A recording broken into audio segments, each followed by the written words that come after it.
Yes, yes. Yes, perfect. I think we can get started so that by 3:10 we have our first speaker speaking. So, hello everyone, welcome to part 3 of our ongoing series on the conflict in Eastern DRC. Earlier this year, M23 seized Goma, and this reignited international attention on our region. Just for housekeeping, we are waiting on one more speaker, and then by the time I'm done with our introduction, hopefully he'll join us, and if not, um, he will join us where he finds us. So yeah, as I was saying, earlier this year, there was a lot of attention in the region, and while the world is now focused on the situation and all eyes are on the eastern part of Congo, we've been at the forefront of the struggle, advocating for peace and justice. However, with this renewed spotlight comes a surge of misinformation, and that's why we're hosting these conversations to separate fact from fiction and to provide a clearer understanding of what's truly happening. um, this session marks part 3 of our panel series brought to you by One Nation Radio. Um, in previous discussions, we've delved into the historical roots of the conflict and explored the geopolitical dynamics that have fueled tension in the region. Today, we will be focusing on the upcoming peace talks between the DRC government and M23, which will be held in Angola this upcoming Tuesday. This presents an important opportunity for a breakthrough, one that could either pave the way for lasting peace or just be another false start. To give some background, the M23 group first emerged in 2012, stemming from grievances over the 2008 Goma peace agreement. This agreement, meant to end hostilities, was intended to address issues like the reintegration of armed groups, national army, and the protection of Tutsi communities in Congo, but it failed to fully meet the needs of the parties involved. As a result, M23's rise in 2012 was a direct response to the unmet promises from the Goma Agreement. However, the recent seizure of Goma by M23 earlier this year marks a continued struggle over these unresolved issues, highlighting how past peace efforts have failed to bring sustainable solutions to the region. Now, with the Angola peace talks on the horizon, questions are arising. How will these talks differ from previous efforts? What has changed on the ground to make them more likely to succeed this time? And most importantly, what will it take for these talks to turn into real, actionable results that will lead to meaningful peace? A key point for reflection is the timing of these talks as well. The emergence of M23 in 2012 was a direct result of the Goma peace agreement's unfulfilled promises, particularly the protection of Tutsi communities. Now, just ahead of the peace talks in Angola, we're approaching the anniversary, I would say, of the resistance movement's breakout, which occurred in March of 2012. Is this a historical coincidence, or does it signal a deeper cycle of unresolved conflict that continues to plague the region? So, before we do dive in, I want to go over a few housekeeping details. We will focus on the panel discussion for the first hour and a half, and then we will open up the last 30 minutes for your questions to the panelists. Also, an announcement: tomorrow we will be hosting a protest in Washington, D.C. to spread awareness about the ongoing crisis in the DRC. We will also be going live with those on the ground in Washington, so stay tuned for that. You can follow this account or my account to be up to date on what will be happening on the ground in Washington, D.C. So today we are honored to be joined by 3 distinguished experts, each bringing invaluable insights into the complex dynamics of the DRC conflict and the path to peace. We are joined by Ambassador Joseph Mutabova, a seasoned diplomat with over 2 decades of experience in peace building and conflict resolution. Ambassador Mutabova has served as the UN Special Representative to Guinea-Bissau and represented Rwanda in key international forums. His expertise in regional diplomacy and peace negotiations offer a deep understanding of the geopolitical challenges facing the DRC and the wider Great Lakes region. We're also joined by Andrew Mwenda. I don't know if he's here yet. Not yet, but he's a Ugandan journalist, a political analyst, and the founder of The Independent, Uganda's leading news outlet. He's known for his fearless commentary on African politics and governance, and his critical perspective on Uganda's role in the DRC and broader regional security will offer valuable context as we explore the ongoing peace talks. We're also joined by Dr. Alex Mbuka. He's a political analyst and researcher specializing in conflict dynamics, security, and governance in the Great Lakes region. His research on governance failure, armed groups, and regional stability provides critical insight into the factors sustaining conflict and the necessary steps towards sustainable peace. Feel free to follow them on their X accounts to be up to date with their work that they're doing.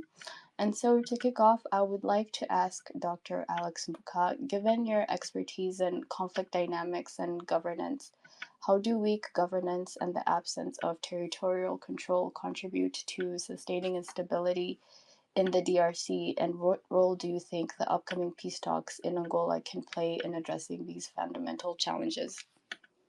I also ask that the speakers keep their answers for the first round to 5 to 6 minutes so that we have enough time for Q&A towards the end. Thank you.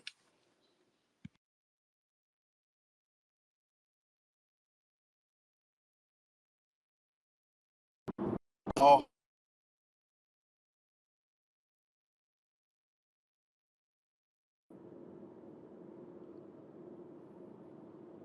Grace, can you hear me? Yeah, now we can hear you. Okay. Thank you so much for organizing this again.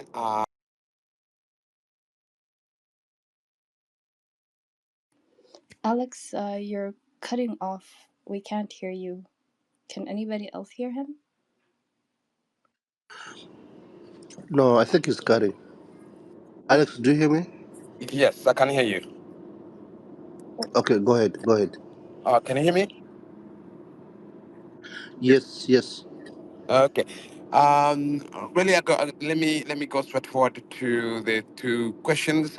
Is one question but with the 2 points. The announcement of a peace process in Rwanda is surprising. As we know, since the M23 resurged in 2022, President Tshisekedi has been categoric, has made many declarations saying he will never engage in talks with M23. As Grace has narrated, the recent development, Bukavu city is the last uh, important city to fall in the arms or the control of M23. There is a huge pressure internationally for Tshisekedi to negotiate. As you have seen, the church, Catholic Church, in partnership mainly with some individuals within EU, have been talking and engaging Senko, the Catholic Church, and actually Protestant Church, SSA, to engage with all political actors, political oppositions and military oppositions. Um, what they have done so far in the last 2 months have been to create the right conditions and environment for possible peace process to start. As you saw, they engaged with M23 in Goma after the capture of the city of Goma. And they have been in Nairobi to engage with people like Joseph Kabila and Katumbi and others. I guess that that kind of work has provided somehow giving Tshisekedi some confidence that it isn't himself or the government initiating a peace, but it's being initiated by the third party. So let me go straight to the point of the question, really. Luanda and Luenso intervening in this is also a second surprise, because as you probably know, I'm sure you know, have been two avenues for peace process. The first one was the Nairobi process, and the second one was Luanda process. But I recently, after the summit of SADC and second summit, bringing SADC and EAC together, a third avenue was created. That third avenue was a combination between the Luanda and Nairobi process. And some mediators have been proposed, including Obasanjo. Now, from the third process, the third avenue process that's been announced, he had really removed the Luanda process. Lorenzo was no longer really someone to follow the someone to mediate, especially that he has been now nominated as the head of African Union. It was no longer in his mandate to really to step in. This is where there are so many questions now. There is a need to save Tshisekedi. The meeting they had was really to find a way to save him, but there are some other questions. The invitation so far has been directed to M23. This is Bisimwa, Bertrand Bisimwa. The invitation has not really been extended to IFC, which is Nanga. So there is a problem there, because it sounds already I've raised one question why Lorenzo is stepping in when he was no longer really, the Luanda process had been in a way no longer so let me go back to what I was saying. The invitation is really to M23 and the DRC government, not to IFC with the DRC government. IFC has national grievances. And what I see, this is my analysis, not information, is that they want to keep negotiation really based on CNDP time and grievances of Rwandophone communities and Tutsi communities, rather than looking at grievances of governance. That is tricky because the only way to resolve the problem of genocide ideology, structural government of minority rights in Eastern Congo, the Tutsi communities, it has to be through governance issues. One of the reasons they're inviting M23 and not the IFC is really to continue to bring the aspect of Rwanda support to M23, and the fact that they have been continuously rejecting that M23 is not Congolese. So they're wanting to remove any endorsement or IFC, as this is being political, military political position, but rather they're kind of much more talking about resurgency of M23, which is supported by Rwanda. Now, we could go on, but that is really background to what's going on.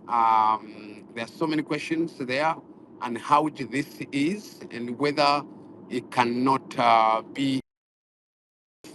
Peace process have often involved the aspect of power sharing, bringing the leaders of rebellions or the leaders of oppositions to find a way to share government institutions, leading government institutions. But this should be very different. This is third time rebellion that's really trying to address the root causes of conflict. And often those root causes of conflict have not been addressed. This really goes to the question you ask about instability and ongoing instability, systemic instability that lead to governance issues. Sorry, the governance issues that lead to systemic instability. So there is a huge issue of armed groups. As you know, there are more than 150 armed groups operating in the DRC. These armed groups have been incorporated within government institutions in Eastern Congo, but also been integrated with systems in the DRC. Um, these are issues fundamental to the negotiations. There's the issues of minority groups, which I've been talking about, but there's also issue of security of neighboring countries such as Rwanda. Rwanda have been really threatened by a coalition of 100,000 troops from various sources, which were really based in Goma, and that really has triggered security, the understanding that there is a security threat.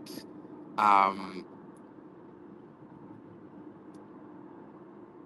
can you still hear me? Yes, we can hear you. Yes. So there is a fundamental issue, not only for M23, but also for neighboring countries, and how government of the DRC has been a threat to Rwanda, specifically for political expediency. To win, to access power in DRC, you have to show how much you hate Tutsis, how much you hate Rwanda. As we know, M23 started in Bunagana, but we have never heard anywhere accusations of Uganda. Very little, but they are now in the bilateral cooperations in Beni area. This tells so much and why the threat to Rwanda, threat to Tutsis, it is really a tool and resource to access power and maintain power and be able to be elected in the DRC. And those are issues that cannot be resolved simply by looking at the local grievances of communities. They have to be governance, there have to be a discussion around governance and the future of governance in the DRC to be able to address these issues head on. That's what I can say in a very short time. I'm sorry, I'm in a noise situation. I'm traveling, but I hope you've been able to capture what I make of this. Yes, thank you so much, Dr. Mbuka. Thank you for shedding light on giving us a background and how weak governance and lack of territorial control has fueled instability in the region. And with recent developments, including the announcement of the peace talks with M23, it's added a layer of complexity to the situation. And with the pressure on the president to engage, along with involvement of regional actors like Nairobi and Luanda, is shaping the path forward. And we've all been seeing a lot of headlines with at this time the ongoing threats to Rwanda, particularly concerning the security of Tutsi communities, remain a crucial and a critical factor in this conflict. So I'd like to hand over the next question to Ambassador Mutabova. Given these evolving dynamics and the regional security concerns, how has Rwanda's approach to the DRC M23 situation evolved over the years? Thank you very much, Grace, and good evening, everybody. Well, here we are talking about the topic you gave us was a new dialogue or a history repeating itself. We should not leave it just to fly away from us. Later, as we go by, we should come back to it. Whether it is a new dialogue, really, or a history repeating itself, as you asked, rightly asked the question. But coming back to your question, Rwanda has, for a long time, said the same thing and done the same thing. Why? Because the problem remains the same. Rwanda has always, and here I'm talking from the past years I spent in the exercise, especially on the Congo and the Great Lakes region. Rwanda always sought peace for Rwanda and for the region. That is one one thing to remind everybody. Seeking and looking for peace, for peaceful ways of solving the issue has been our modus vivendi. Secondly, Rwanda again has been confronted with the same issue.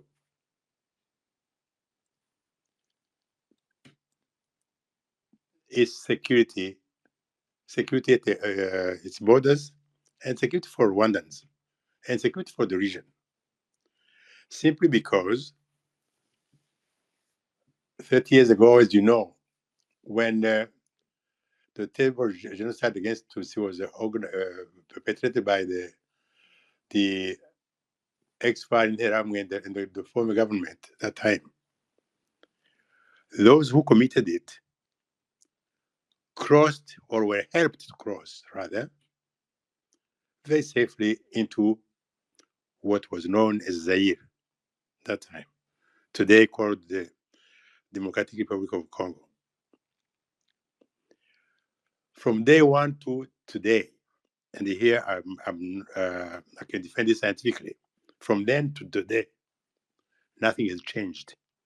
Rather, it has increased in terms of assistance, in terms of sympathy, in terms of empathy, even how to keep that genocidal group active, equipped, and spreading the genocidal ideology around the Congo and around the region. This is widely known, it's widely written about. People tend to want to ignore it, but you cannot ignore facts. Because as we always say in French, les faits sont têtus. I believe that even the Anglophones know that expression.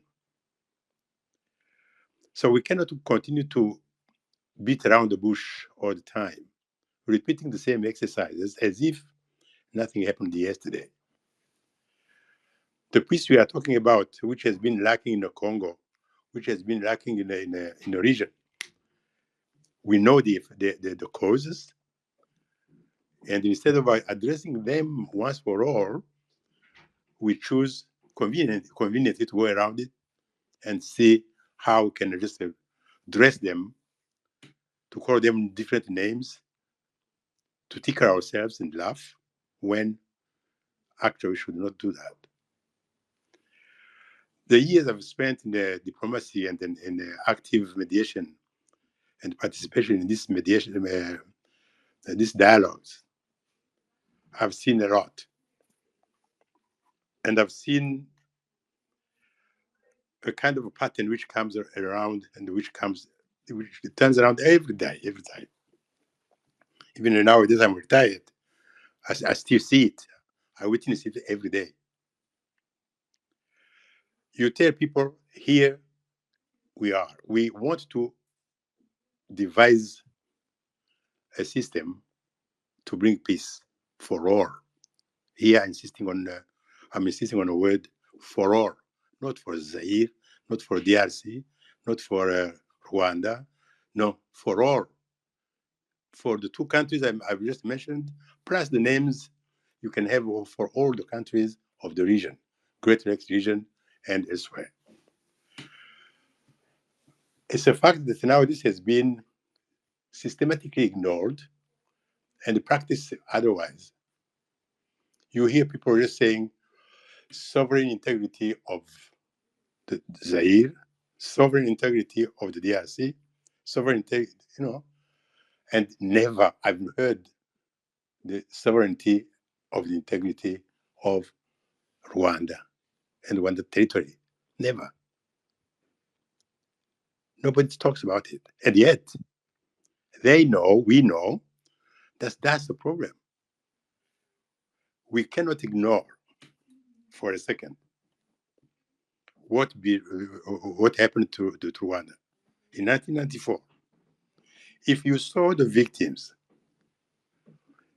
over a million people dead, innocent victims, and you see over a million, over 2 million, over 3 million people who committed that genocide being shepherded into a safe passage in Congo.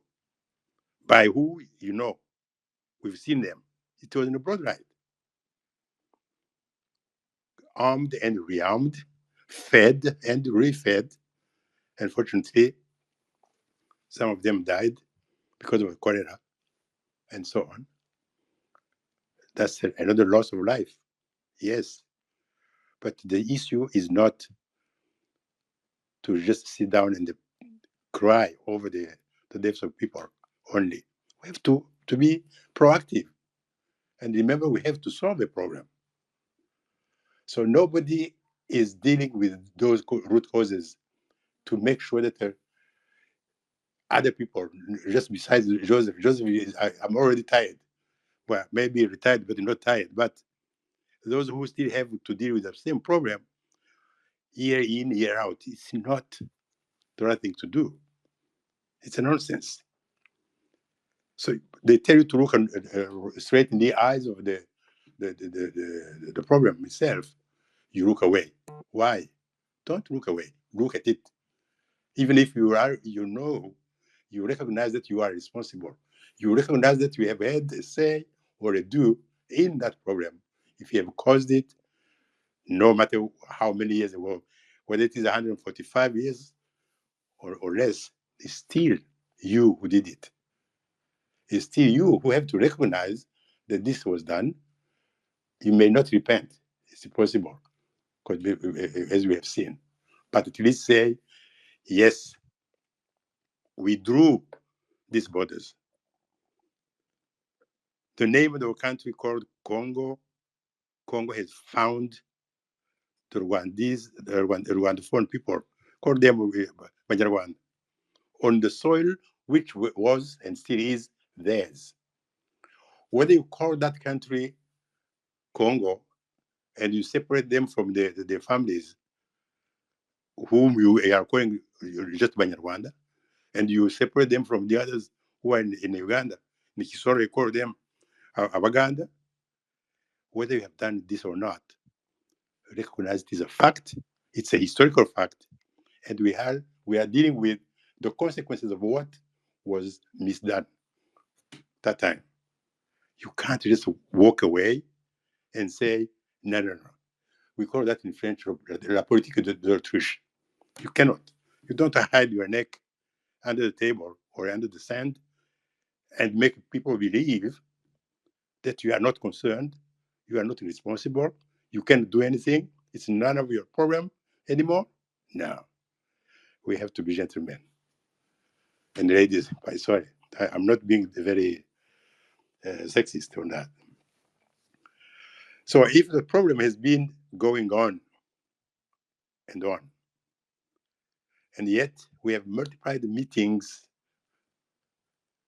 negotiation meetings, and what do you call them? The agreements signed in Lusaka, in Sun City, in Pretoria, in so many. And we still have to deal with the same thing 30 years after. Something is wrong. Something is wrong. So this is not a new dialogue. History of unsolved problems, it's repeating itself. Why do we choose what is easy and which is harming so many people at the same time? So as far as my country is concerned, I don't think we have been heard enough. And if we have been heard enough, we have not been taken seriously. And this time, people should think of how to take things, take people and countries seriously. You create a problem, you go away with it, and you believe we continue to undergo the same consequences year after year, and you feel comfortable. You come back and say, no, don't worry. I finance you, and I come, we continue the game. I cannot entertain that, personally. I will come back to this maybe later on, but what I want to add is that whenever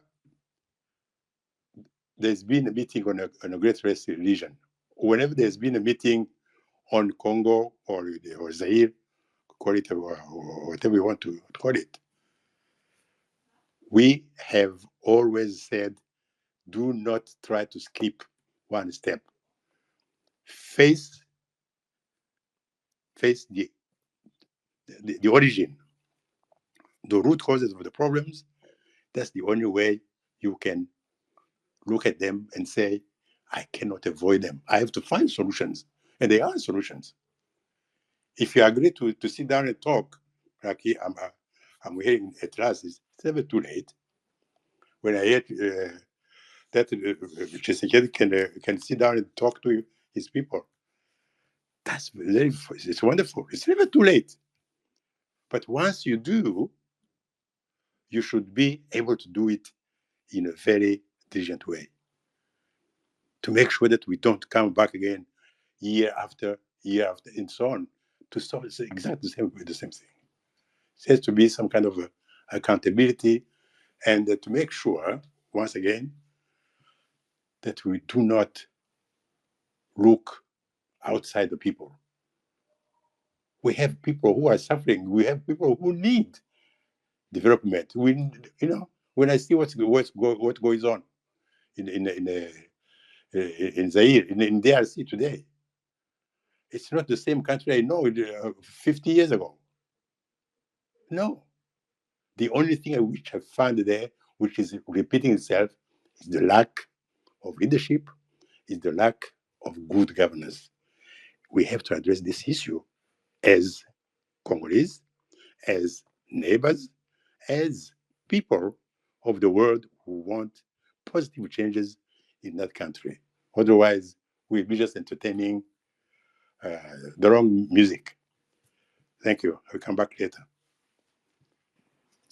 Thank you so much, Ambassador, for that reflection that you just gave us, and for your thoughts on the need for truth telling and directly addressing the root causes of conflict, and not to brush over conversations, and most importantly, not to skip steps in addressing a problem. I just want to focus on something that you highlighted as you were wrapping up, which is the lack of leadership and good governance, which has been a major factor in sustaining instability in the region.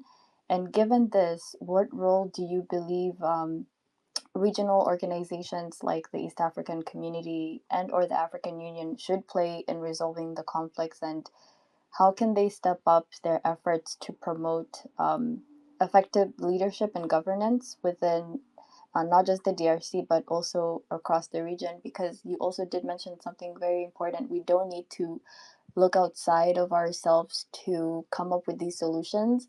And I think that African problems need African solutions. And as we have seen, a lot of the issues that we're dealing with today are a consequence of Western interference in our region, and they're still interfering today majorly. So, this question is for both you and Alex. What do you think the East African Community and the African Union, what role do you think they can play in addressing these conflicts?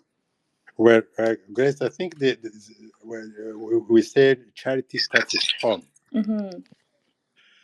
If each individual country has not made any effort to really sort out its leadership problem, to sort out its governance practice properly, we cannot even take it to the regional organizations, because the regional organizations are made of member states. So that's why I insist on each individual country, each individual government to know, to define what it is, what is good leadership, what is good governance. And I believe you also know from 2002 when we started the debate, the meetings on the creation of this international conference on the Great Lakes region. We touched on this in all debates we had from day one to from 2002 until the heads of state signed the accord in December 2006.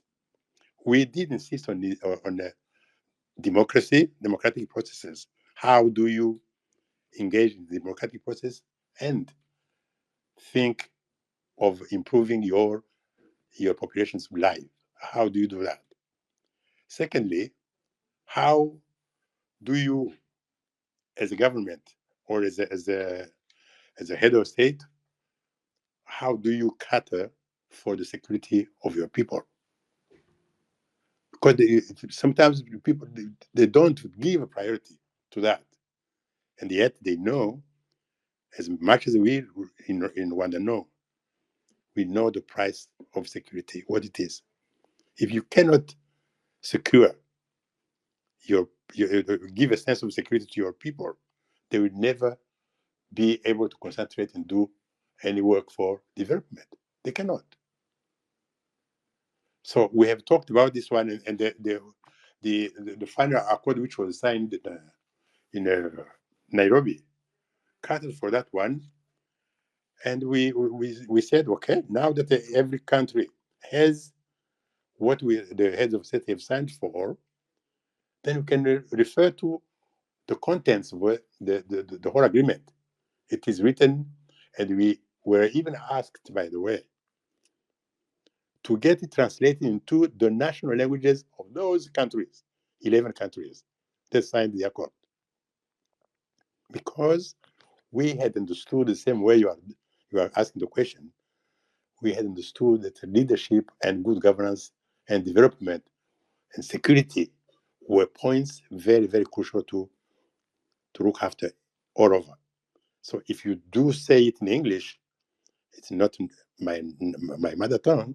If you say it in French, ce n'est pas ma langue maternelle. If you say it in Kiswahili, maybe it's not mine. If you say it in a Flemish, I may understand, but not many can understand the same thing. So the heads of state decided, I mean, especially the technical teams, part of which I was, to get the accords translated into national languages. For Rwanda, we translated in Kinyarwanda. For Congo, DRC, they had to translate it in the 4 national languages: in Kikongo, Lingala, Kiswahili, and Chiluba. I don't know if they did. In Rwanda, we did. And I'm proud to say that.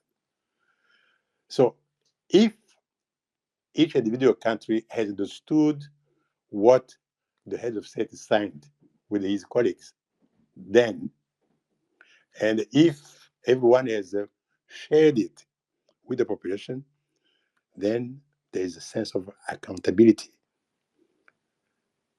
People should call and say, what did you do with the Article 6?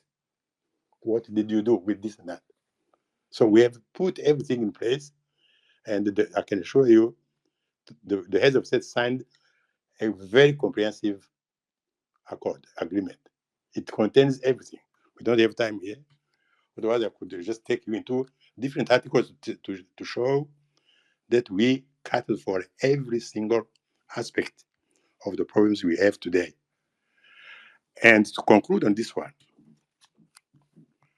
we had what we call we still have it, what we call the International Contact Group, or what you call, in other words, the Friends of the Great Lakes, who participate in all our meetings from day one, helping us with the funding this and that, blah, blah, blah. Yes. But when it comes to the failures, I have not seen them.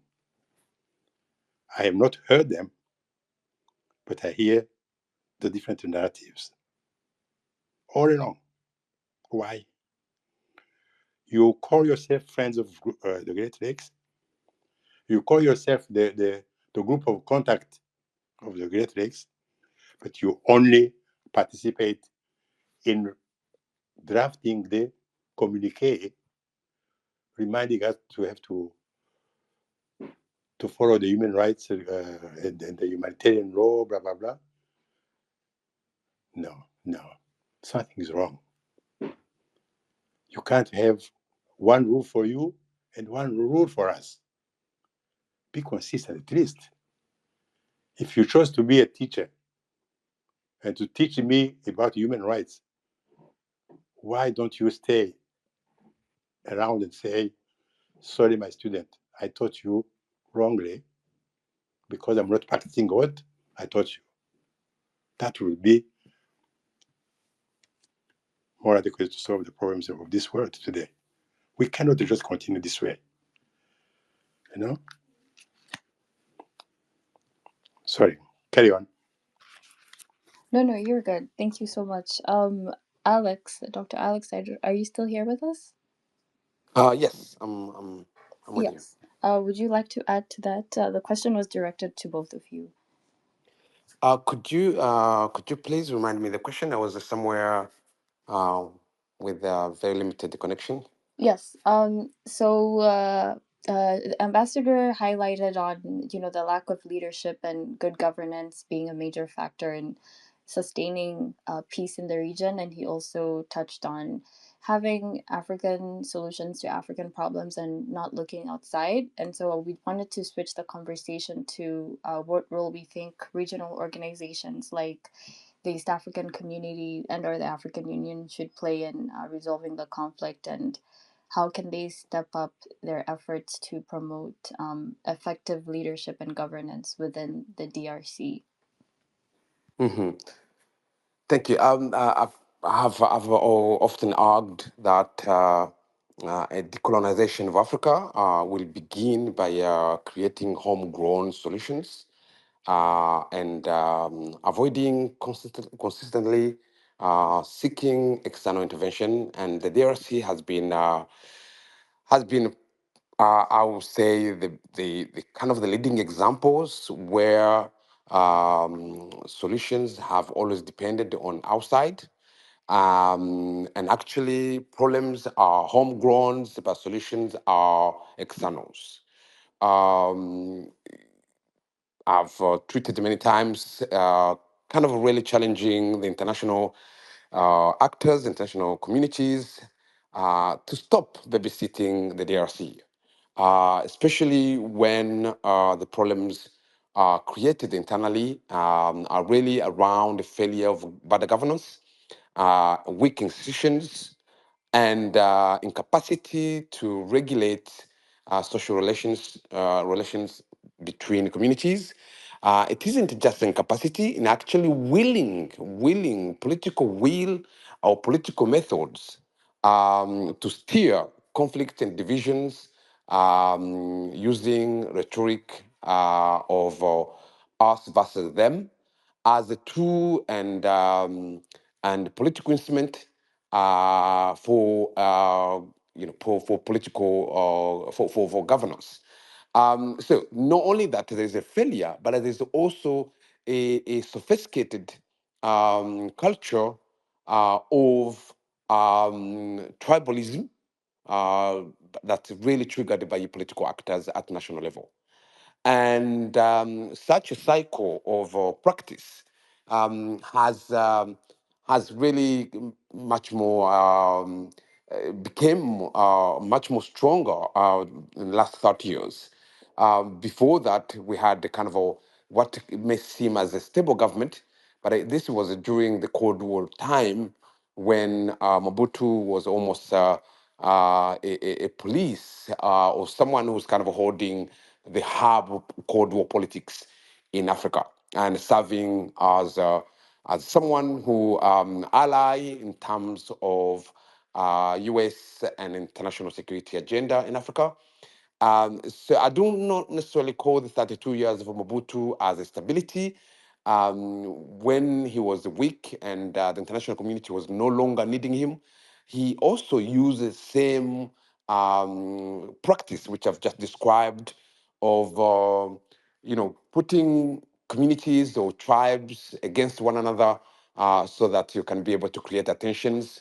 And that really should end. We are not only talking about failure of African regional mechanisms to be able to address the issues, but also the political methods or political practice of certain countries in continuing to create conflict, exploiting the fake borders that really a result of a colonial power, and really much more picking up on communities in Eastern Congo as they're much more vulnerable, but also they do bring masses together in terms of popularity or populism. So, in summary, really, mechanisms such as African Union is still extremely weak. Mechanism of peace in terms of East African community, incredibly weak because each country has their own interest. They have competing interests even. They're not just their own interests, but they have competing interests. Um, then you have SADC that really similarly competing with the other regional groups such as the East African communities. But the problem started with African Union itself being so weak, depending on funds from externals, donors. At least 53% of money that's African Union use that are coming from our external donors. And African Union has not been really to build a strong institution that may be able to intervene in addressing conflict on African continent. It doesn't have a police, it doesn't have enforcement power, and it depends on aid. Same as the other bodies I've mentioned, they are competing, they're trying to survive by themselves.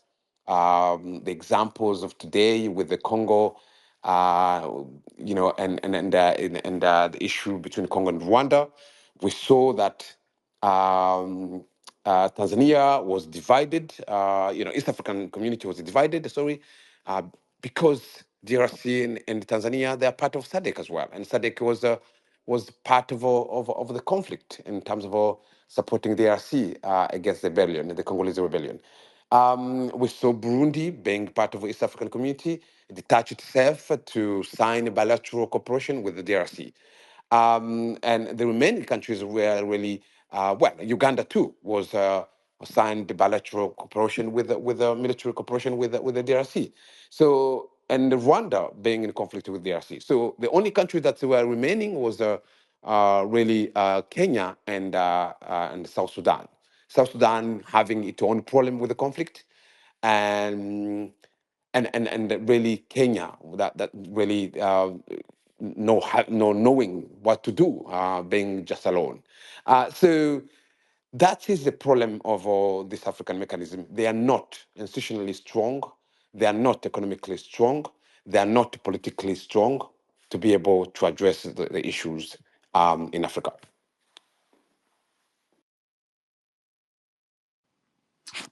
Thank you, Alex and Ambassador, for the two answers, the answers that you just gave to this question. And a recurring theme that I see in the responses that you've been giving is, that there is a weak governance within Congo in itself, and for any outside organizations to even help what is happening in Congo, the government itself has to be something solid for it to sort of grow and sustain what is being addressed by these communities.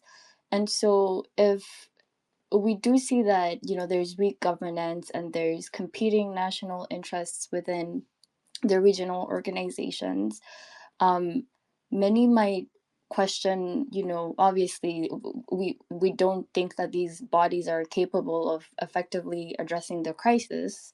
If they were, we wouldn't be where we are today. And so in your view, I'm trying to imagine a solution right now with the upcoming peace talks, right?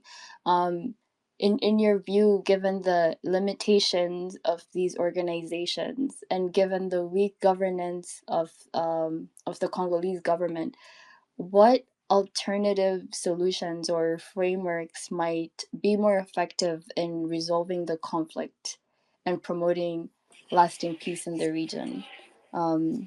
Yeah, Ambassador, you can go ahead and answer first.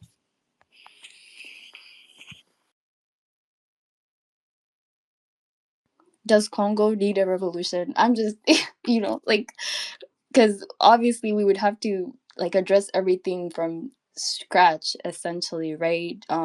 The regional bodies are not going to help. We have a weak government, so that's not going to help. So, like, does Congo need a revolution? Like, what is it? What do we need? What alternative solution might be more effective in resolving the conflict and promoting like lasting peace? Thank you.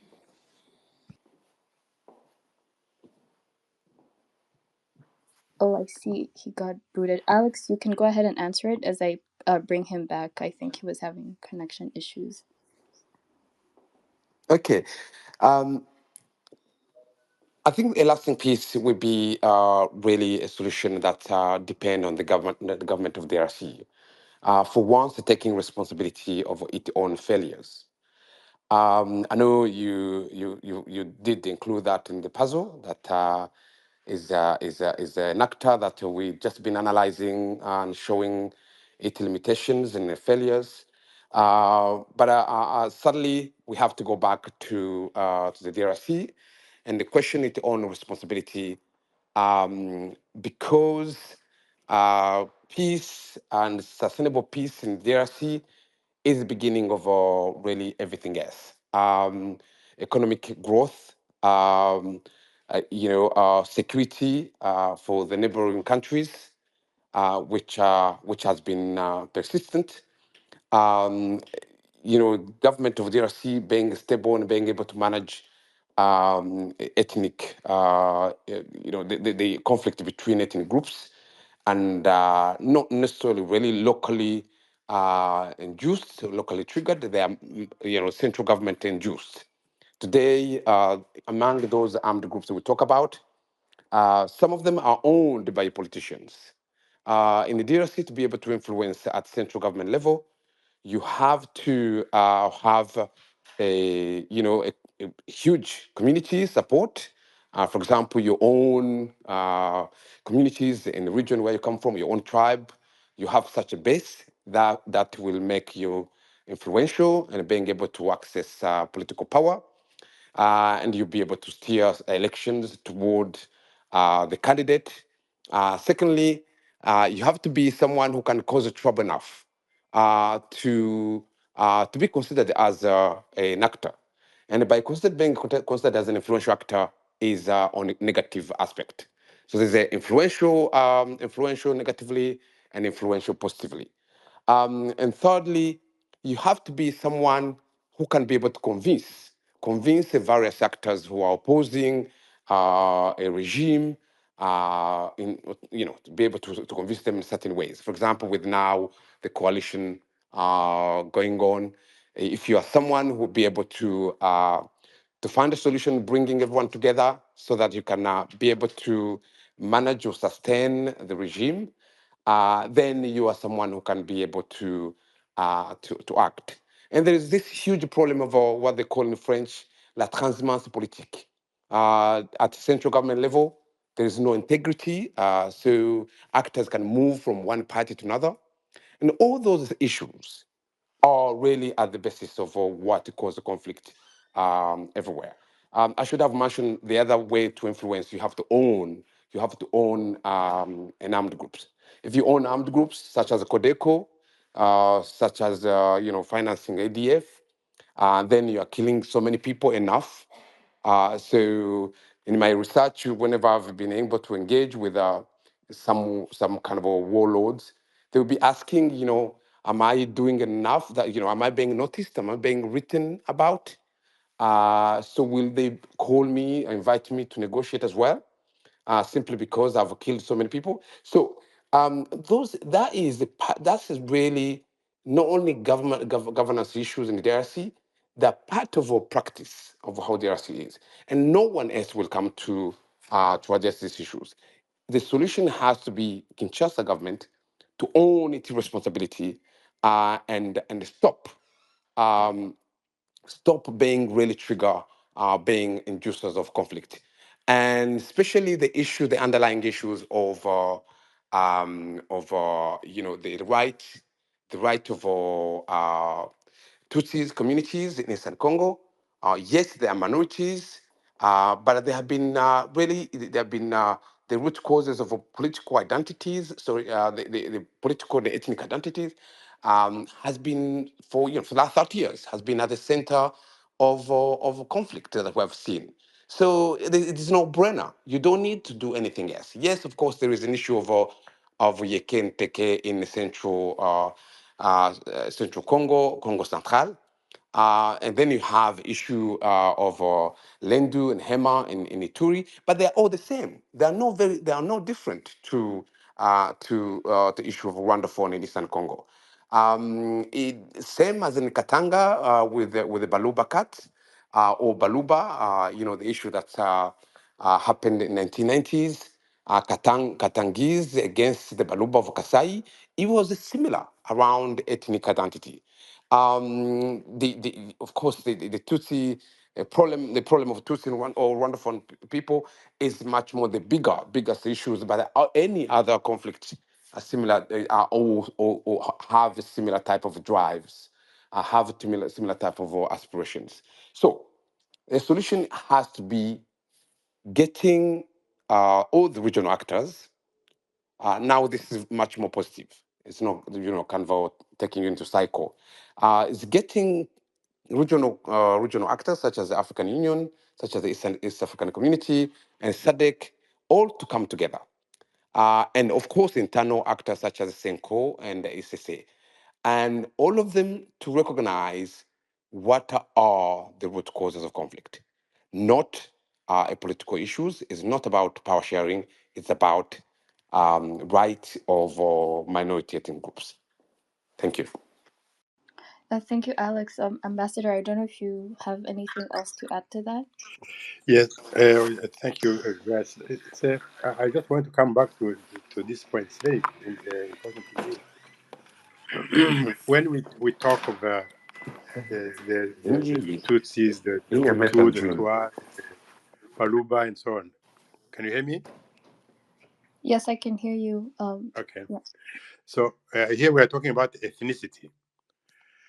When we talk about this ethnicity, do not forget for 1 second that all this ethnicity was manipulated by the colonial powers to divide us, to better rule us. That's generally speaking.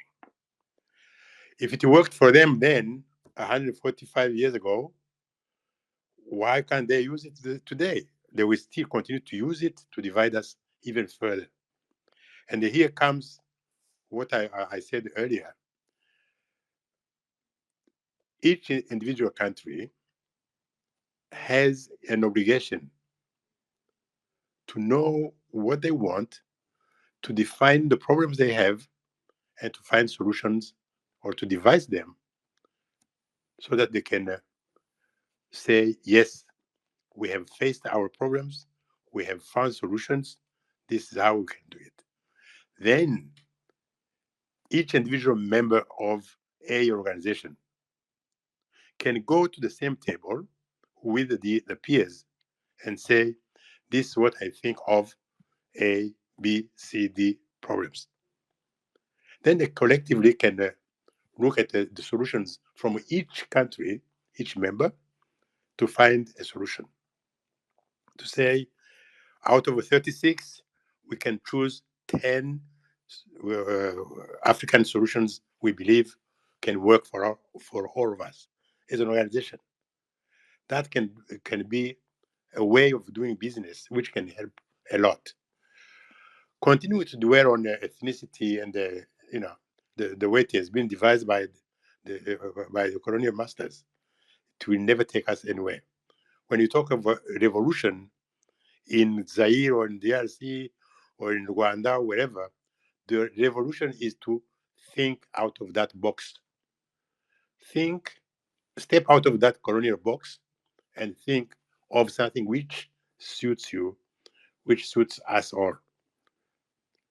The ethnicity should not be manipulated for divisive purposes. We have to look into it within the spirit of diversity. How can we take diversity or ethnicity as a wealth we have to share as a nation, to share as the nations, to share as an organization, an African sub-regional organization? How do we share it as an African Union, for example? And once we see it in Addis Ababa, again, this is something I come back to it all the time. We should learn from now on. I don't know what kind of a revolution this is going to, the form is going to take. We should learn how to think new. We have been year in, year after, just talking about the same thing, taking decisions, resolutions, this and that, and nothing is put in practice. How do we do what we have decided to do, what we have agreed to do? If we do it, then you can call it a revolution, say, we have decided to do it our way, and this is what we have been able to reach. Go back to the root causes of our problems. We have many. I mentioned security. I mentioned this ethnicity, or talking about ethnicity, for example. But here I want to refer to some of our academics, academic friends in the team here. You hear, and I've heard so many times when I was still lecturing here or elsewhere, talking about Bantu. Bantu is a language, a group of languages. Bantu has become more of a connotation for differentiation. Somebody who looks like this, and nobody ever has been able to challenge properly these concepts, sociologically, anthropologically, linguistically. I don't see that debate. So the revolution I would suggest, and I know I'm talking to many of you are intellectuals, go and initiate more research as an African, as Africanists. Destroy those concepts, those theories which have been here for centuries, dividing and meant to divide people. No. It is high time that revolution takes over. We cannot continue to entertain the same people, the same concepts, the same divisions, and the same when we know that they don't lead us anywhere. That's the kind of a revolution we're asking for. It's one of them. Thank you. Oh wow, thank you so much. When both of you answered, I was thinking of the concept of decentralization, which has been mentioned and talked about and brought up in past peace agreements and the Sun City Agreement and the Nairobi process, and that went nowhere, obviously.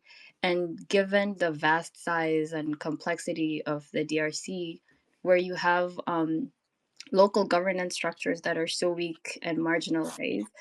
Um, some would think, decentralization could be a viable solution to better manage the country's resource and security just because of how big and how vast it is, and just how far behind the country is and doesn't seem to be making any tangible steps forward. And you also mentioned, the kind of revolution that we might need should be one where we challenge the narratives and the stories and the histories that we've been taught to believe, because they've fed us, the same narrative over and over again, and it's not helped us at all, right? And clearly, ideally, in an ideal world, right, if with the upcoming peace talks, like, given the need for like revolutionary change in the DRC, how can we, and this is going to be our last question to the panelists, and then we'll move on to take questions from the audience. how can we move beyond the same people, concepts, and divisions that have perpetuated, the status quo? And is decentralization a necessary steps towards dismantling, these power structures? And how would it address, the systemic issues of governance and ethnic divisions and national unity in a way that truly breaks away from colonial legacies that continue to, haunt and just drag Congo to like where it is right now? I know that's a very loaded question, so feel free to answer which part you want to focus on the most. And then we're going to do this for the next 15 minutes, and then we're going to invite our people from the audience for questions. Ambassador, you can go ahead and answer this one first. Yeah, thank you. Well, see, um, when you go back to where is when we go as back as 1884, just to talk of the year we can all remember as the beginning of the Berlin Conference.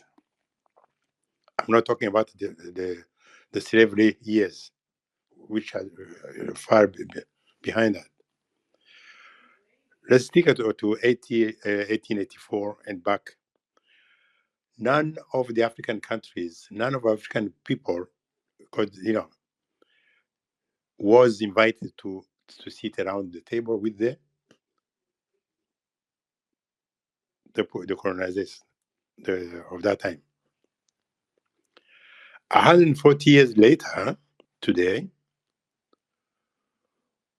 even if they thought at that time that Africans would not count because they called us even illiterate, which is not true, by the way. The biggest library, as you know, I'm a librarian by training, was burned down. So if that was the case, today, 100 years after, we have a word, you call us independent, we have governments, we have countries we have delineated. I mean, you drew the borders. And even our forefathers in Addis Ababa said, please don't change the colonial borders. We accepted 60 years ago, sorry. Today, it is our right. It is your right, especially you, the younger ones, to say we should have a say. We have a say. The problems we live daily are problems that affect the life of many Rwandese, of many Congolese, of many Kenyans, of many Tanzanians, and so on and so on and so forth. Many Africans. We need to have a say. Then you can define what kind of a say you have in your solving problem. That's the kind of thing you have to do. You are allowed to dismantle any kind of a theory, whether it is linguistic or sociological or anthropological. Dismantle it because they used it. They used them to serve themselves, to serve their purposes. So time has changed, and time should change. We cannot continue just as if nothing has happened. It is time to change the narrative.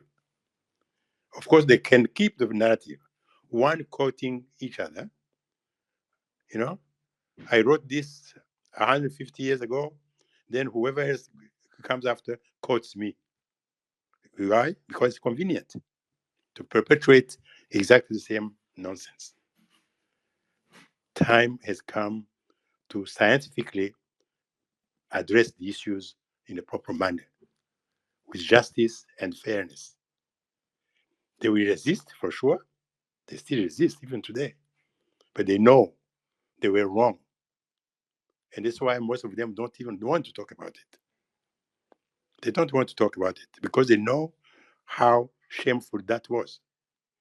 I agree, you are not the closest parent of those. Why? But why don't you say a word about it?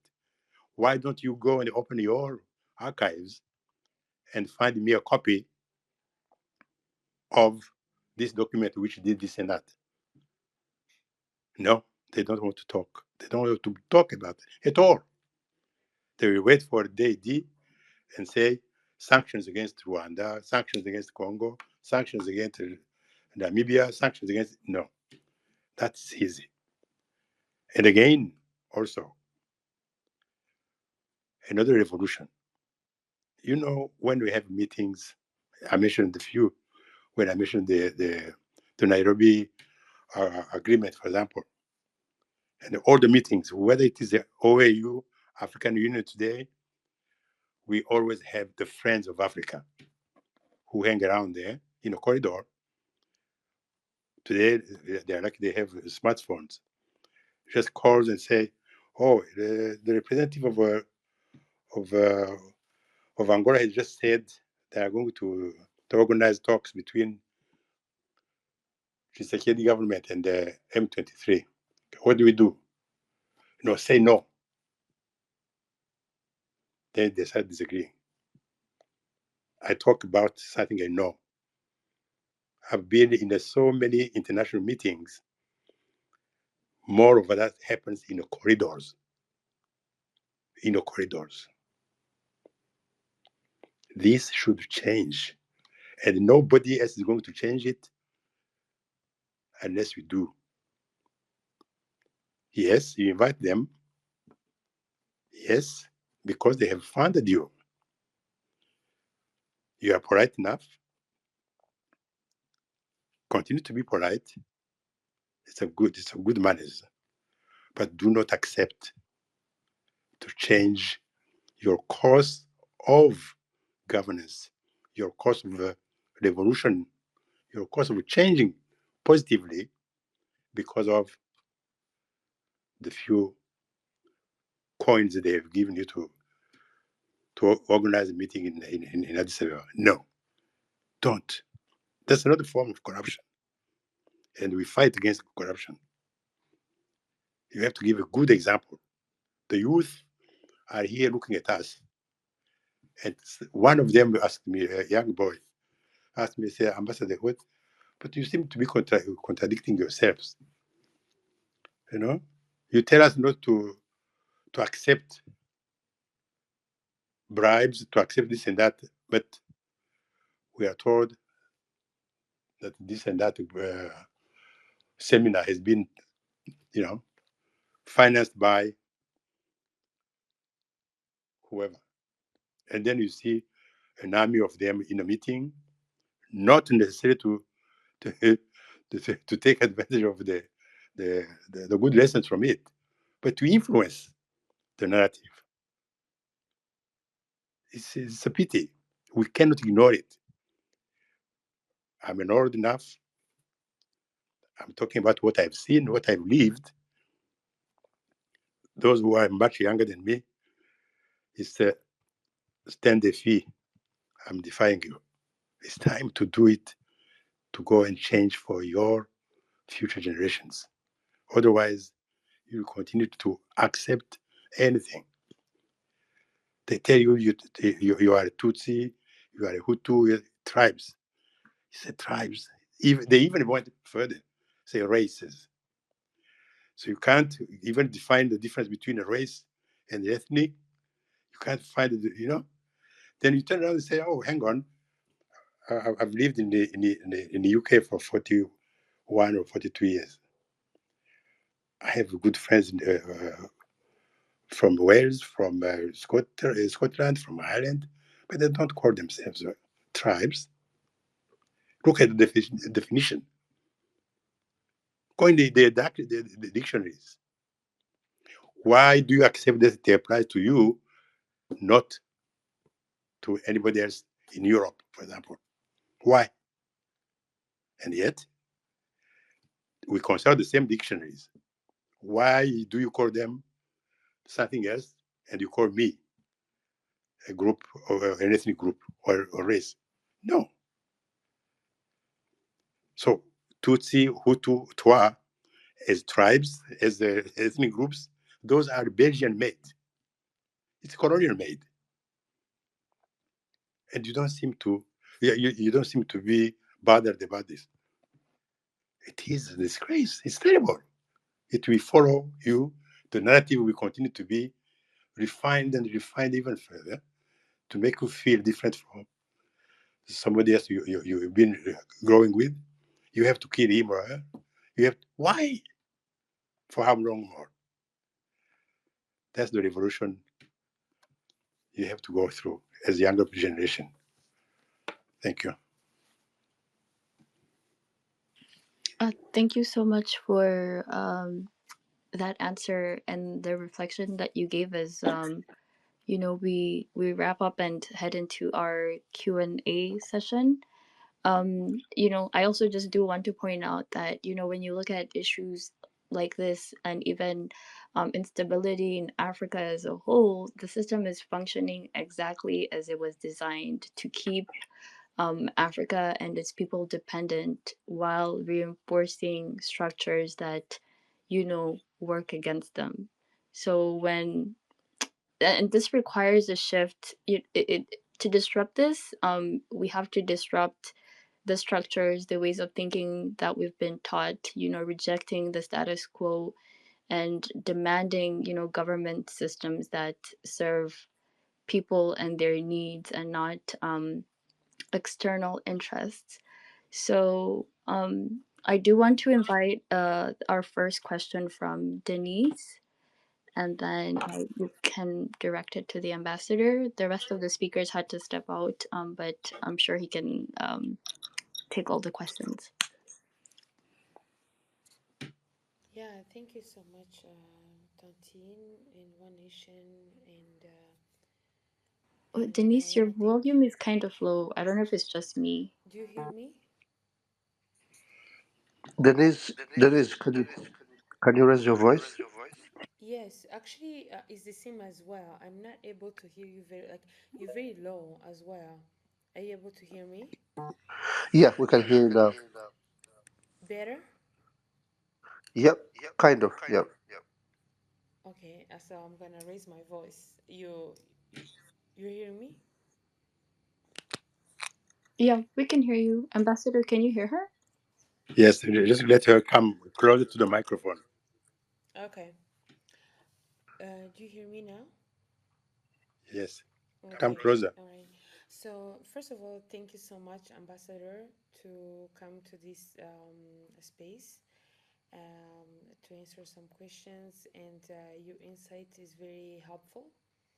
And actually, I'm really very glad to hear Tantine, Gracia, because I don't know, the world is small. I never knew that you come here, but please keep coming, keep coming on these spaces, keep coming on these online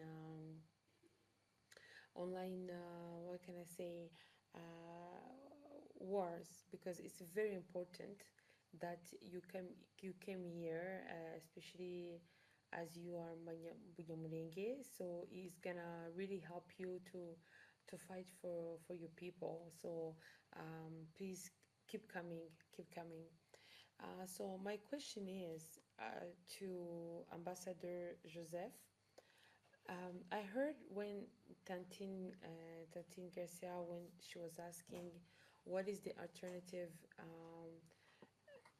response or answer for this chaos is going on in Congo, and if I could answer, I could answer myself. For example, I think it's the ultimate answer. Um, it is M23. And I heard you too, Ambassador Joseph, saying that, of course, to do the research and all of that, right?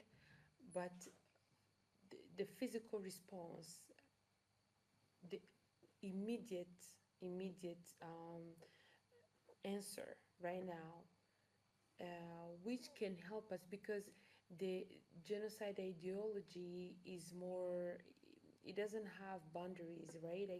But the first of all, we need to we need to take out the system physically first.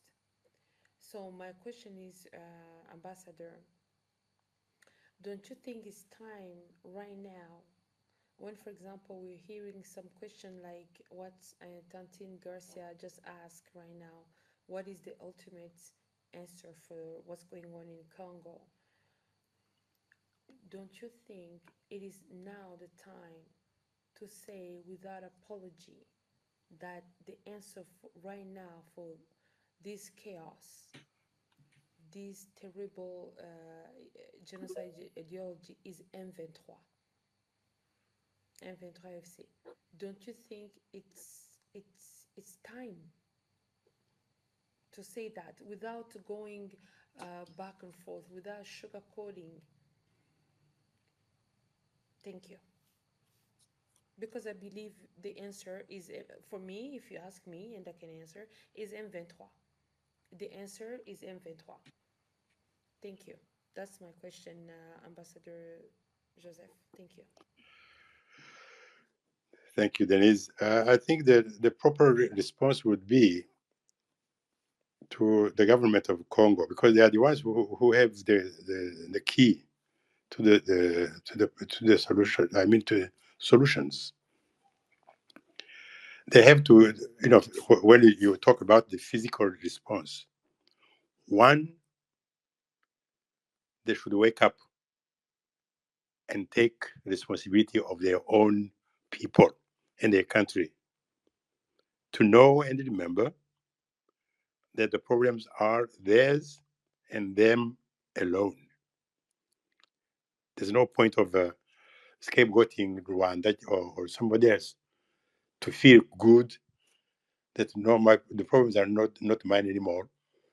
I have put them on the back of Rwanda, so I'm comfortable. No, that's not the physical response. No, the physical response is to say, as a responsible government, what do I need to do?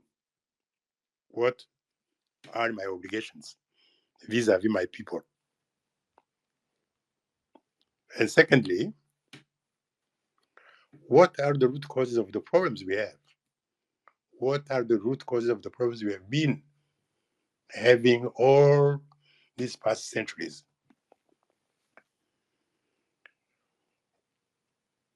There's a problem of bad governance, as I said, or lack of good governance, from Leopold II to Tshisekedi wa Chilombo today. Count the years, but the common feature is the lack of good governance.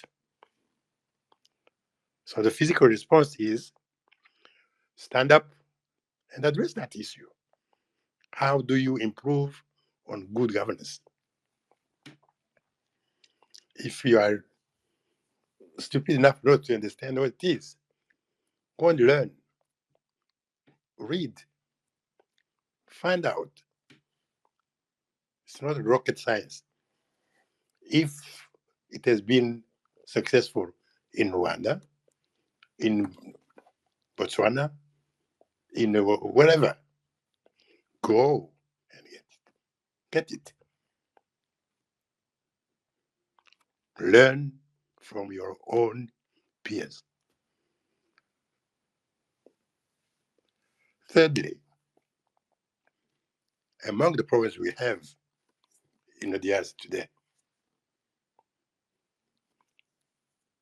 is the entertaining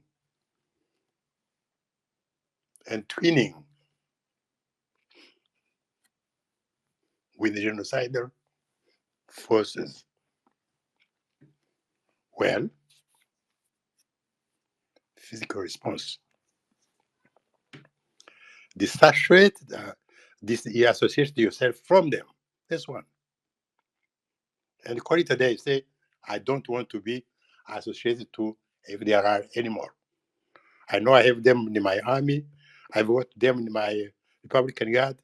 I've got them in Wazalendos. From now on, we decide how do we disassociate ourselves from them. That's a physical response.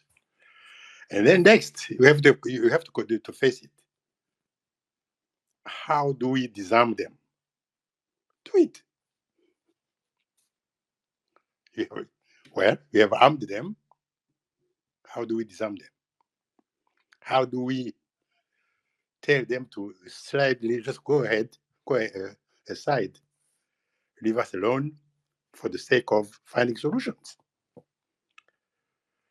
We disarm them. We tell them go home. Rwanda has been calling for repatriation for those guys. You disarm them, you send them for reintegration. Simple as that. It's no longer a problem of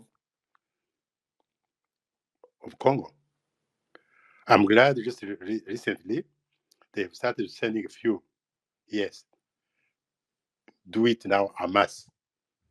Tell us. Oh, yes. It's not only Gakwerere and the other killers. I have more. Do it, but you have to decide to do it. Don't listen to those who are still in your ears, just telling them, keep them, because they've been keeping them for all these 30 years. God knows why. It's a funny choice, but what can you do? There are some who love killers than more than the victims, but it's the wrong thing to do. So once we have done that, to me, the same way M23 has just accompanied the Kakwere and the other 14 or more across the border. Denise, I wish your wish could be put in practice by many Congolese, because that would be the right thing to do. You have to find solutions. You have to be a body that finds solutions. If you are bringing in solutions to the problems, the real problems, then you are a good leader. You are dealing with good governance. Maybe you are bringing in revolution in governance. That's the response I can give you to that. Thank you. Thank you, Ambassador. Denise, I hope that answers your question. Thank you. Okay, so we'll take a question from Isaac. You can go ahead.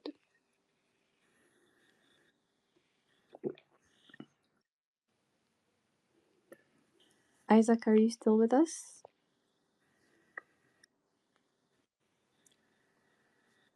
Okay, I don't think Isaac is here. I'm going to invite up. There's a Eve. Do you see Eve? Yeah. Eve Wanjala? Yeah.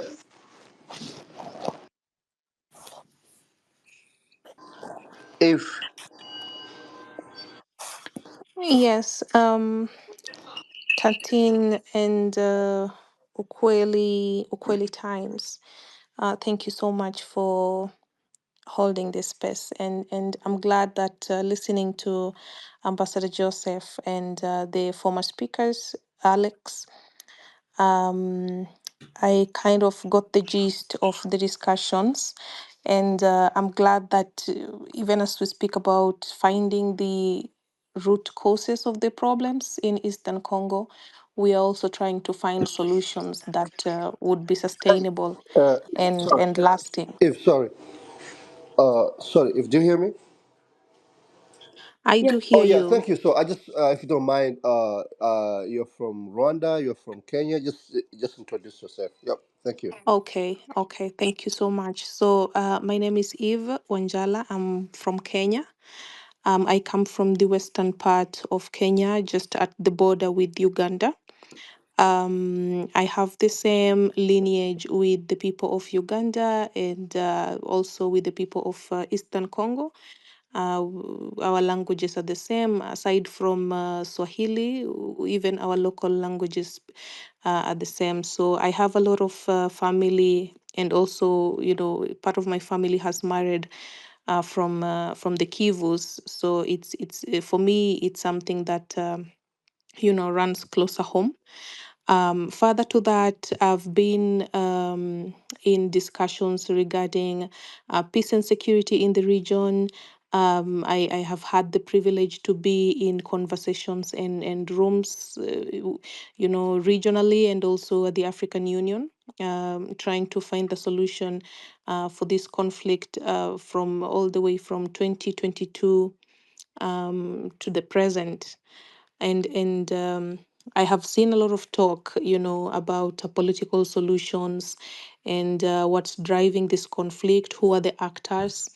But rarely have I seen a thorough conversation or a comprehensive conversation on finding, or holding people accountable for the crimes they've committed, especially to the vulnerable groups. One of the key markers of this conflict in Congo has been, the atrocities that the women and children have faced. Um, if I'm to be specific, we've seen a lot of reports on children being recruited into the rebel groups, so many of them, not just M23. We've seen reports about children being raped, women being raped, maimed, and some of them, when they become refugees and they come to seek for help, 10 years down the line, they're dealing with a lot of health problems in terms of sexual reproductive health and things like that. So that has been my major area of focus. But when we look at these political negotiations or even in these spaces, I rarely hear about what we are going to do about, to ensure that there is accountability and justice for this particular group of people. Because we cannot speak of solutions if we leave a group of people feeling that they've not been heard and they've not received justice. When you look at the negotiations happening in Angola, even the Nairobi process, one unique character is that there is rarely representation for the women. Who will speak for the women? And you see when the meetings conclude and they publish the communiques, it's all about a political settlement, but nobody really talks about justice for the women. Who is going to be held accountable?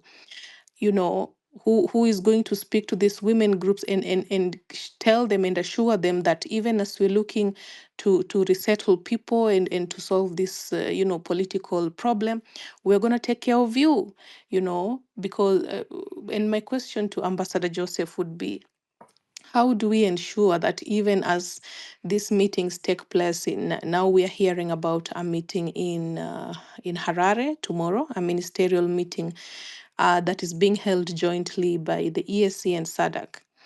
How do we ensure that the subject of justice for women and children and other vulnerable groups goes into the main agenda of these meetings and let us see a pronunciation of some sort? How do we ensure that civil society, the women groups, the women groups that have formed in the Kivus to protect themselves and to survive the ordeal they've gone through, how do we ensure that they have representation in such kind of meetings so that we don't forget that even as people are fighting, there are those who suffer most and nobody is talking about them? Thank you very much. Thank you, Eve. Well,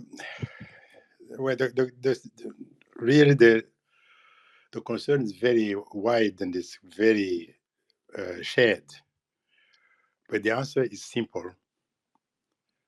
In the spirit of finding solutions to problems we know of,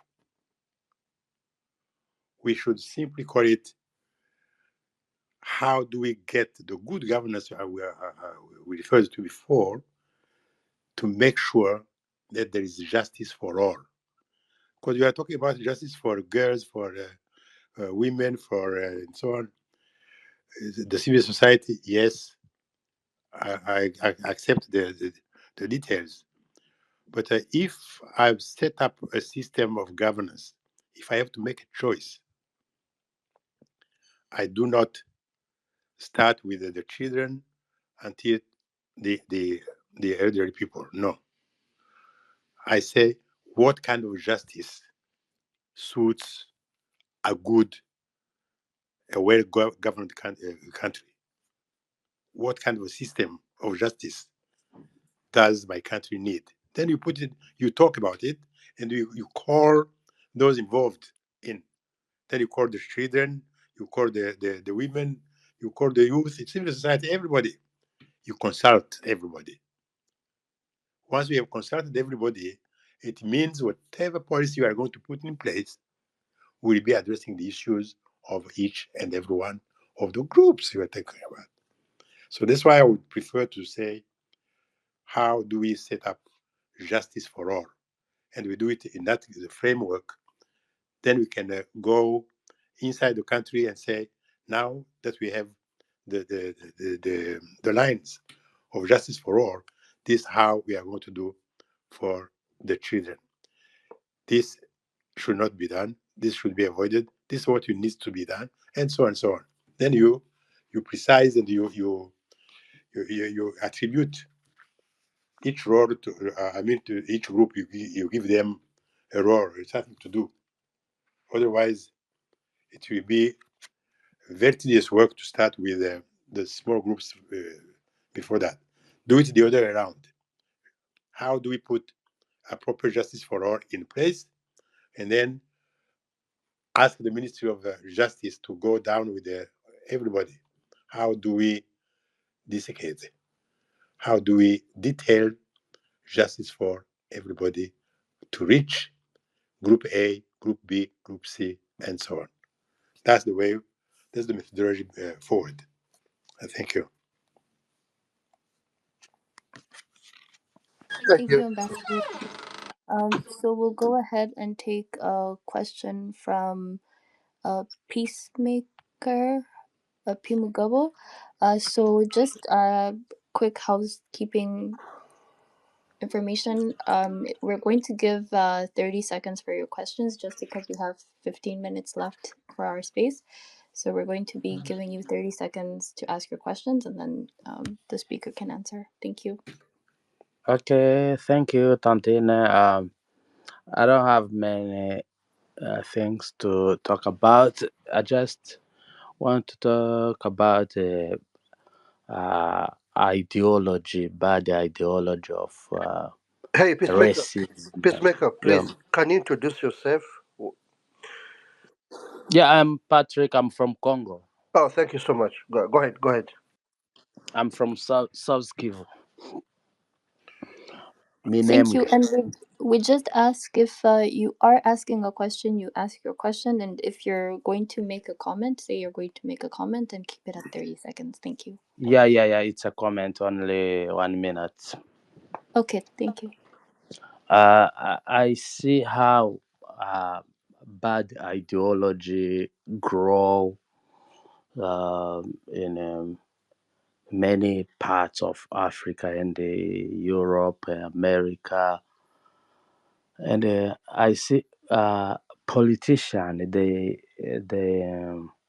they try to use our differences for their benefits, but my fellow citizen of the world, please don't follow the politicians when Kagame talks, when or other politician talks. You can hear he's good man and he did very good. You see, beautiful Kigali, and no, it is not what it seems to be. Be wise, politician. They try to use the differences, and that's what is like in Congo and in Hey, Peacemaker, are you asking other a question? countries. Are you advising? I'm confusing. Is it a question? No, it was a comment, and I'm done. All right. That All right. was All all. right. Thank you. Mm. All right. Grace, who's next? Next we had Teddy. Teddy, go ahead. Uh, yes, I wanted to just to thank you very much for everybody. What I wanted to say is that The Oh, Teddy, the, sorry. Can you the introduce yourself? It's better for the audience. Yeah. my name is Teddy Mazina. Teddy Mazina. I'm a photographer. I'm a journalist. I'm an artist. I'm a multiple. In French, we say multiprise. I do several stuff, but I've been in the sub-region for a while. I've been in the bush with the M23, so I had to since 2 years, more than 2 years. I've been with them, so I know a bit of this movement. I've been doing photos or documenting the story of this military political movement, trying to understand what they were been doing. So what I wanted to say is someone have been talking about human rights violations and women issues, kids, and I think most of the people are using the slogans which have been sold by the humanitarian business. If I can proceed fast, so I think that if you know the culture or the culture or the protocol or the way the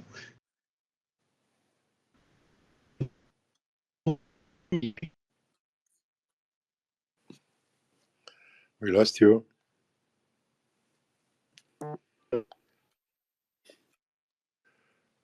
We lost you, Teddy.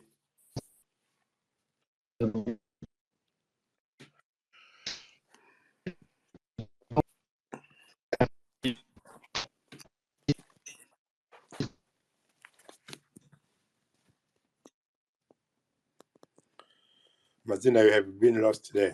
You can't hear, nobody can hear you. Maybe it's me.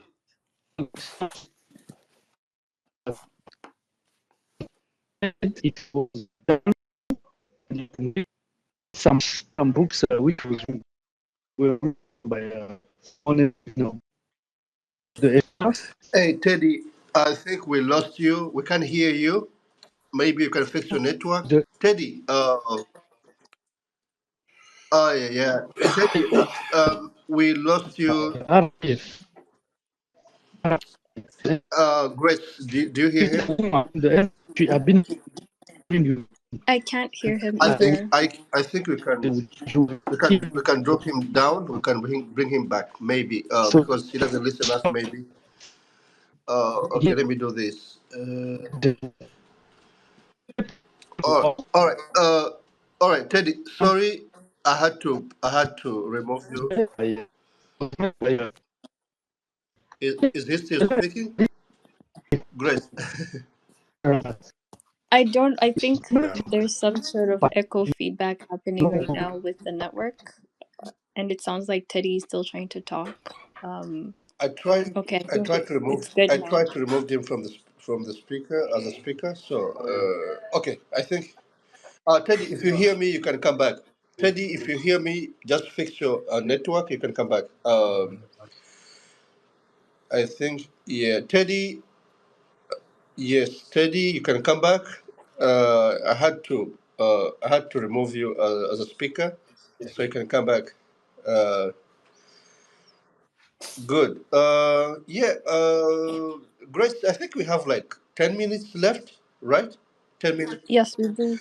We Yes. have 10 minutes. There is somebody else who is have a question, or maybe does the young wolf? Are you there? Did you talk? Yes, I'm He here. didn't. Oh, okay, good. Do you have a question? Yes, yes, please. Oh yeah, go Hi. ahead. So Just introduce yourself. my name is Desmond, and I'm from Cameroon, actually the embattled region of Cameroon, where there's currently a conflict as well. So, being from a part where there is conflict, I have an understanding of how conflict starts and where it leads. So, my question I want to ask is, rather than we all always trying to find conversations in between conflicts to give a reason and to why there is this conflict and how to solve it, why don't we just take a position of no conflict is really acceptable in Africa? Because basically, at the end of the day, it's going to be sponsored by someone, and people are just going to pick guns. And afterwards, after all the brilliant think tanks who bring all the solutions up, we just find another conflict starting somewhere else. I think my question is, can we all just create a mentality of no conflict is acceptable? No matter what it is, find a way to talk to your brother. If you pick up a gun, forget it. You're already on the wrong. That's my Yeah. question. Thank you so much, Young Wolf. Thank you for joining us. I think, Grace, do you think we can have two, three questions at the same time, so then Ambassador can respond all of them. So for the sake of the time, I think we can do. Yes. Thank you. So let's have Rujigana, then activist, so we can have enough time for Ambassador to respond all these questions. Rujigana, are you there? Rujigana Anthony. Anthony, are you there? Yeah, Thank you. yeah, I'm Yeah, there. Can you hear me? go ahead straight for the question, and then activists so ambassador can have enough time to respond. Thank you. Yes, thank you. I'm Rujigana from Rwanda, currently residing in Israel, and I'm looking at the pull and push going on the side of Congo. They are being dragged as if they don't want to take lead into a decision. I'm asking Ambassador, won't is it wise to M23 to apply in South Sudan Republic? Can it be the core decision to the problems within Eastern DRC? Thank you.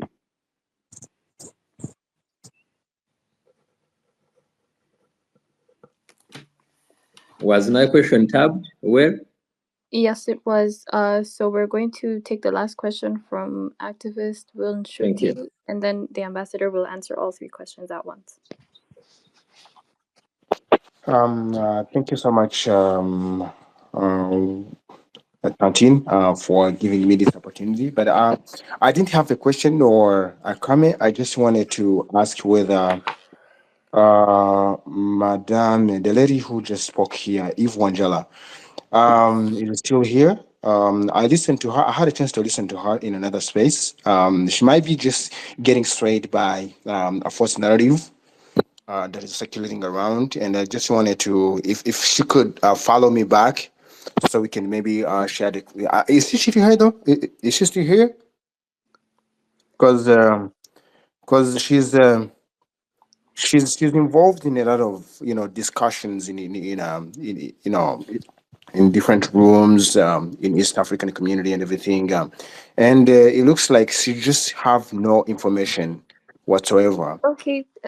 regarding what's going on. So I just wanted to have her contact, but if she's not here yet, or if she's no She's longer there. here, that's okay. Thank She's you. there. She's there, and she has received your message. Thank you. Okay. Ambassador, you can go ahead and answer the questions. Well, thank you so much. I had a question from the friend from Cameroon. I didn't get his name. Sorry for that. Young Wolf. Young Wolf. Young Gorf. Thank Okay. you. So, can I call myself Old Gorf? It's okay. It's okay.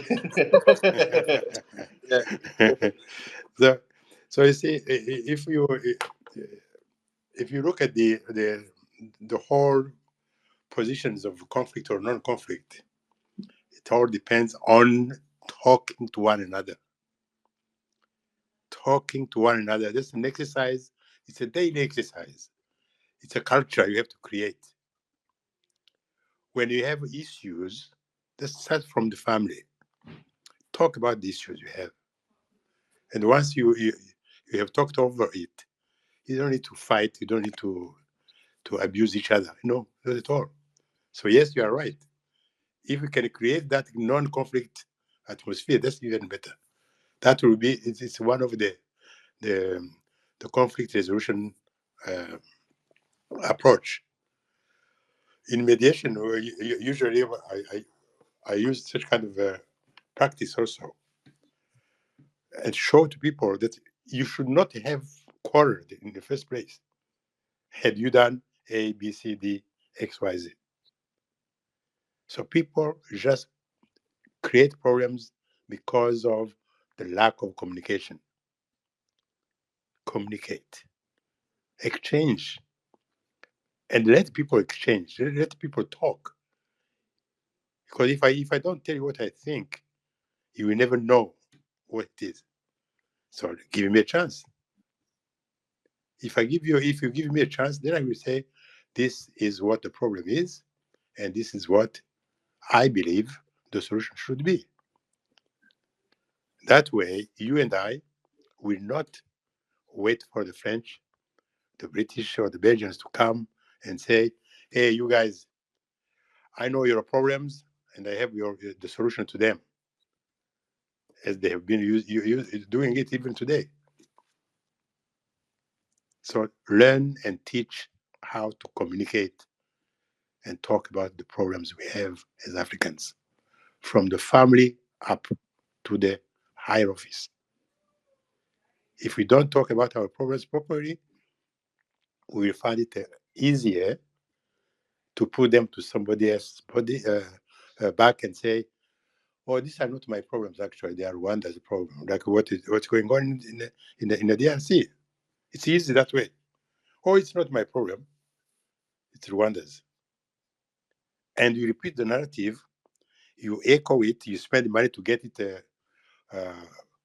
broadcasted all over, and you feel comfortable with that. And you believe you are creating a non-conflict situation? Not at all. You are overemphasizing the conflict and taking it even further where it should not be. So I agree with you. You have to create that atmosphere of non-conflict. But to achieve it, to reach it, you have to communicate. And you have to be able to give and take. That's communication. What you say has an impact on the other one who's listening to you. And what he or she says back has an impact on you also. So the result is, how do you agree on the message? And how do you convey the message? That's very crucial. It's very important. I hope I've responded to that one. Rujigana, I don't think I got your question right. You mentioned Well, the South Sudan. well, And I was ambassador. I was of the view we are, the Congo government is having a negative attention. There is no political will whatsoever, as if they are being dragged. They are being pulled. So I'm of the view want this methodology of what had kept years and years in Sudan that sparked South Sudan Republic. Won't it be the best metric to the problem within Kivu North and South? see, M23 being the interface. Thank you. I will be a bad diplomat if I said yes. But being who I am and what I am and what I stand for, I will simply just answer this. What has happened to Sudan? So go back to the history of Sudan. What has happened to Sudan at the time of Bashir and at the time of John Garang? Yeah. And you take it to the situation where it is today, where you have South Sudan is in the and the Sudan, which is very wrong also way of naming those two countries. It shows you that even if it can be a solution, it's only a slide of the solution. It's just a slice of it. Look at the time spent today after gaining the independence. What has happened? No peace in South Sudan. So the rivalry between the president and the vice president is still on. So my answer to that is to dig deep into the causes of the conflict, the situation as it is today. You have to go as back as the colonial times. Again, we are almost haunted by this colonial history. We cannot avoid it because that's where the remote origin, the remote causes of the problems we live today stem from. And if that is the case, I wish that could be just the case and stop there.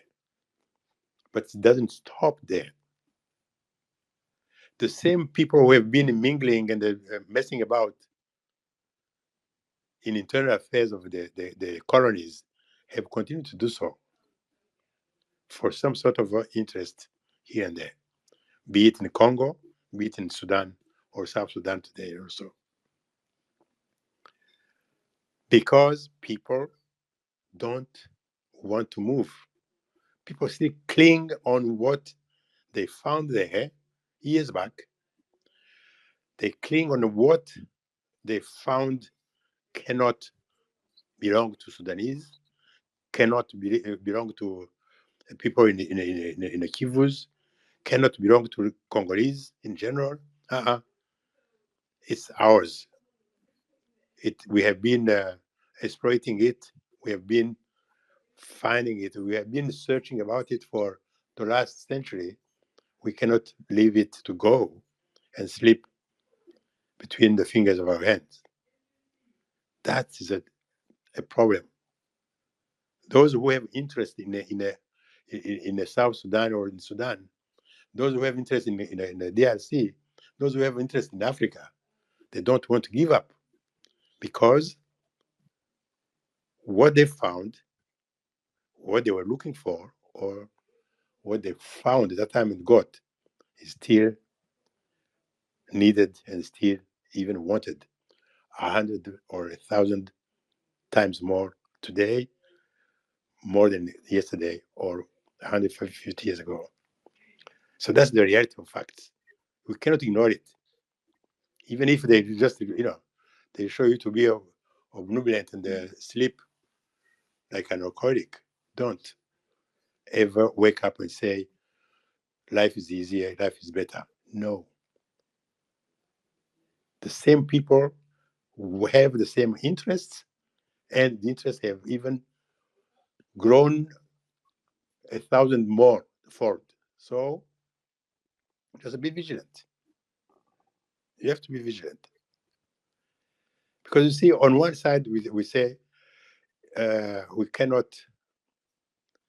review the borders, the colonial borders, okay, to limit the damages, right?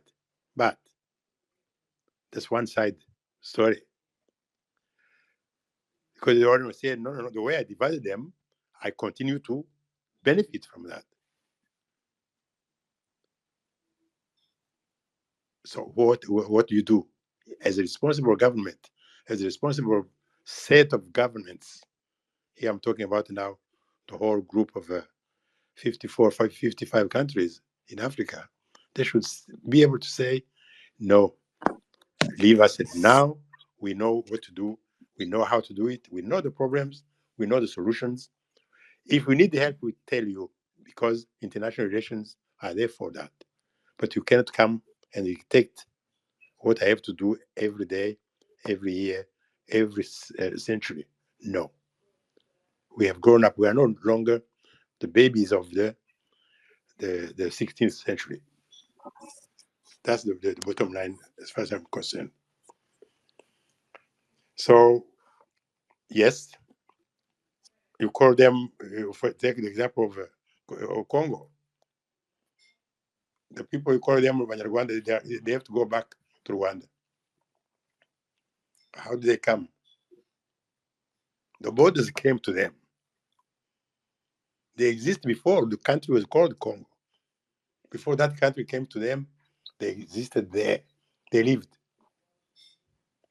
Now today, suddenly because of Belgium and the other peers, just the drew borders, you call them Banyarwanda only. Why? Okay? Give them their land then. And you don't move around with the land. You are there and you are there to stay. So what M23 is fighting for today is the same issue the Sudanese have been struggling for. It's the same issue all over. It's only a beginning of revolutions. I hope that they will be all successful to once for all now say maybe Africa can have peace devised by the Africans themselves and for longevity of future generations. Because we have to think of the future one. We cannot go on and on and on, problems on top of problems, creating more and more for the benefits of other people, not the African people. It's unjust. It's a violation of human rights to talk the same language, but there's no rule for them and no rule for us if justice has to prevail. Thank you. Thank you, Ambassador. Thank you, Ambassador, and I think you left us on a good note, a good place for us to reflect as we go into this week with the upcoming peace talks that will be happening. And I do think, a very important part of what you've been saying in the conversation that we've had is that the same patterns have persisted. It's the same cycles of violence, dependency, and external influence that continue to play out. It's really nothing new. It's the same things that we've been seeing happen over the past 30 years. However, the conversation is far from over, and I also think that whenever we have these conversations, the conversation feels so heavy, and it feels very, very big. But I also want us to leave here with a sense of hope, and hope lies in our collective efforts. And as he discussed, that for any problem to be solved, we need to be talking to each other, talking and listening to one another. And this is just a small part of like fixing a bigger problem. I also wanted to announce that tomorrow there's going to be a protest happening in Washington, D.C., and the event will be live streamed. We will be talking to people on the ground as they meet with elected officials to discuss the ongoing um, crisis in Eastern DRC. So I encourage all of you to stay engaged, whether it's by joining the protest if you're close by, or spreading the message in your own communities. And lastly, I want to thank our panelists. The other two, one was not able to make it today, and Alex had to leave because he is traveling right now. So, Ambassador, thank you so much for coming here, sharing your expertise and your experience with us. And to all of you who participated today, thank you for listening, reflecting, and contributing to the conversation. We do need each other's voices and perspectives to push for the changes that are long overdue in Eastern Congo and Africa as a whole. So let's stay in conversation, stay committed, and keep pushing for peace and justice, because it's only through ongoing dialogue and action that we will make real progress. Thank you again, and we'll catch you all same time here next week, Sunday. Ambassador, I don't know if you have any parting words for the people before we wrap up the space. No, just to say to say thank you to you, Grace, and everybody else, and to encourage you to keep talking, talk to each other, and talk more about the issues and find solutions. Don't wait for outsiders to give you solutions on the plate. Those solutions may be not correct ones. Thank you. Thank you so much. Thank you, everybody. So this marks the ending of our space for today. We'll see you all next week with maybe we'll be unpacking the terms of the peace talk. We'll see how it goes. But thank you all, and everybody have an amazing week and stay safe. Yeah, thank you so much, Thank you. Grace. Let me take this time to appreciate you. You have been a good best moderator I ever seen. So thank you so much, and thank you, Ambassador. Thank you so much for your contribution. Thank you so much again, and the other speakers, they're not here, and please, I've been having a lot of questions here. So please, for the future spaces, please just follow these accounts. One Nation Radio, so One Nation Radio and Ukweli Times. So we always partner on these spaces every Sunday. So please, you can follow us. So it'll be easier for you to have a link to have the space can be visible for you anytime. So sometimes people they don't understand. I don't see a space. Say you need to follow these accounts so you can make sure you can whatever we have you have a space you can have a notification. So thank you everyone. Thank you the contributors, the audience. So see you Sunday. And one before I forget, let me see. Oh, she's not here. Never mind. Yeah.